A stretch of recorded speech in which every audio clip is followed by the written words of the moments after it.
ಅನ್ಸ್ರಿ. ನಿಮ್ ನೀತಿಗ್ ಚಲೋ ಆತ್. ನಮ್ ರೈತರು ಹೇಳಾಕತ್ತಾರ ಪಾಪ ಮಾಡಿವ್ರಿ ಸ್ವಾಮಿಗಳು ನಾವ್ ಅಂತೇಳಿ. ಆದ್ರೆ ಪಾಪ ಮಾಡಿಲ್ಲ, ದೇಶಕ್ಕೆ ಅನ್ನ ಹಾಕವ್ರು ನೀವು. ನಿಮ್ಮ ಕಣ್ಣೀರಿನ ಒಂದು ಹನಿ, ನಿಮ್ಮ ಕಣ್ಣೀರಿನ ಬಿಸಿ ಹನಿ ಸರ್ಕಾರಕ್ಕೆ ತಟ್ಟದನ್ನುವಂತಹ ಈ ಮಾತನ್ನ ಹೇಳ್ತಾ ನಾ ಚಿಕ್ಕೊಡ್ಬೇಕು. ನಮ್ಮ ಕರ್ನಾಟಕ ರಾಜ್ಯ ಸರ್ಕಾರದವರಿಗೆ ರೈತರು ನೀವು ಏನ್ ಮಾಡಾಕತ್ತಾರಪ್ಪ ಅಂತಂದ್ರೆ, ಬೆಳಗಿಂದ ನೀವು ಇಷ್ಟೊಂದು ಮನ್ಯಾನ ಹೆಂಡ್ರ ಮಕ್ಕಳ ದನ ಕರ ಎಲ್ಲಾ ಬಿಟ್ಟಿಲ್ಲಿ ಕೂತ್ಕೊಂಡಿದ್ದೀರಿ. ನೀವು ಲೆಕ್ಕಕ್ಕಿಲ್ಲ ಅವ್ರಿಗೆ. ಯಾರೋ ಒಬ್ರು RSS ಬ್ಯಾನ್ ಮಾಡ್ರಿ ಅಂತ ಪತ್ರ ಬರೆದ್ರೆ ದೌಡ ನಿರ್ಣಯ ತಗೋತಾರೆ. ಏನ್ ಅನ್ಬೇಕು ಇವ್ರಿಗೆ?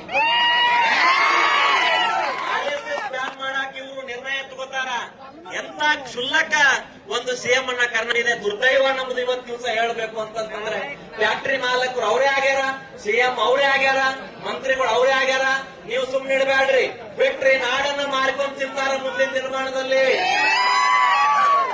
ಅದಕ್ಕಾಗಿ ಬಹಳ ಎಚ್ಚರದಿಂದಿರ್ರಿ. ನಾಳೆ ಏನಾದ್ರೂ 10 ಗಂಟೆ ಒಳಗೆ ನಿರ್ಣಯ ಸಿಗದೇ ಇದ್ರ ನಿಮ್ಮ ಪರವಾಗಿ ನಿಮ್ಮ ಹೋರಾಟ ಇಲ್ಲಿ ಉಗ್ರ ಆಗ್ತದ.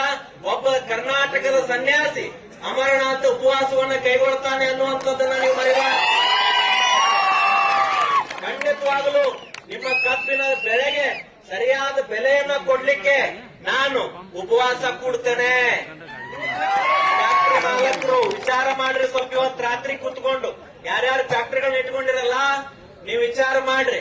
ಯಾಕಂದ್ರೆ ಒಬ್ಬ ಸನ್ಯಾಸಿ ಉಪವಾಸ ಕೂಡ್ತಾನಂತಂದ್ರೆ ಅದು ಸಾಮಾನ್ಯದ ಮಾತಲ್ಲ.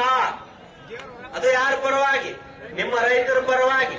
ಯಾಕಪ್ಪ ಅಂತಂದ್ರೆ ನಮಗೇನು ಹೆಂಡ್ರಿಲ್ಲ, ಮಕ್ಕಳಿಲ್ಲ, ಏನಿಲ್ಲ, ತೊಟ್ಟದಕ್ಕೆ ಯಾವ್ಯಾರಿ ಉಪವಾಸ ಕುಂಡ್ರಾಕು ರೆಡಿ, ಹೋರಾಟ ಮಾಡಾಕು ರೆಡಿ ನಿಮ್ ಜೊತೆ. ಅದಕ್ಕಾಗಿ ಇವತ್ತಿನ ದಿವಸ ಈ ಮಾತನ್ನ ಹೇಳ್ತಾ, ನೀವೆಲ್ಲರ ಹೋರಾಟ, ನಿಮ್ಮ ಆಕ್ರೋಶದ ಕಟ್ಟಳೆ ಇವತ್ತು ಹೊಡಿಬಾರ್ದು. ಯಾಕಂದ್ರೆ ನಿಮ್ಮ ಆಕ್ರೋಶ ಏನಿದ್ರು ನಾಳೆ 10 ಗಂಟೆ ಹೊಡಿ ಮಠ ಅಂತ ಹೇಳಿ ಟೈಮ್ ಅನ್ನ ಕೊಟ್ಟಿದೆ. ಯಾವ್ರು ನೀವು ಟೈಮ್ ಕೇಳಕ್ ಹೋಗ್ಬೇಡ್ರಿ. ಎಸಿನಾಗ್ಲಿ ಮಂತ್ರಿನಾಗ್ಲಿ ನೀವು ಟೈಮ್ ಕೇಳಕ್ ಹೋಗ್ಬೇಡ್ರಿ. ಅವ್ರು ನಿಮ್ಮನ್ನ ಟೈಮ್ ಕೇಳ್ಕೊಂಡು ನಿರ್ಣಯ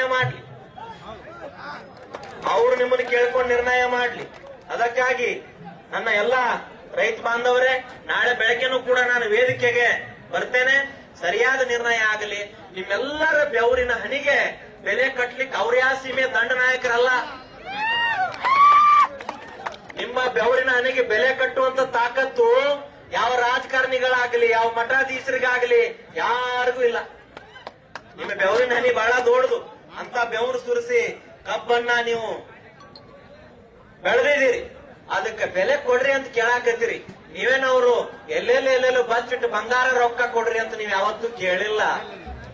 ಅದಕ್ಕಾಗಿ ನೀವು ಬೆವರು ಸುರಿಸಿ ಬೆಳೆದಿರುವಂತಹ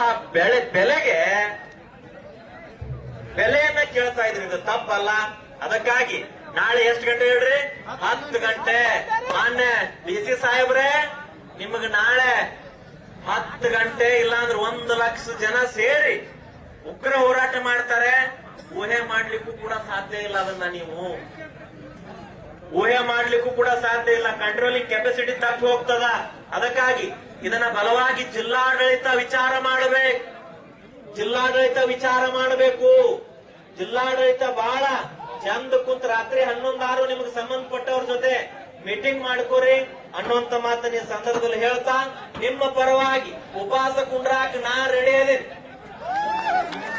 ಅದಕ್ಕಾಗಿ ನಮ್ಮೆಲ್ಲರಿಗೂ ಕೂಡ ಮಗದೊಮ್ಮೆ ಕೂಡ ಯಾರು ಕೂಡ ಇಲ್ಲಿ ಯಾರ ಕೈಗೊಂಬೆ ಆಗಿ ಕೂಡ ವರ್ತನೆ ಮಾಡ್ಲಿಕ್ಕೆ ಹೋಗಬೇಡ್ರಿ.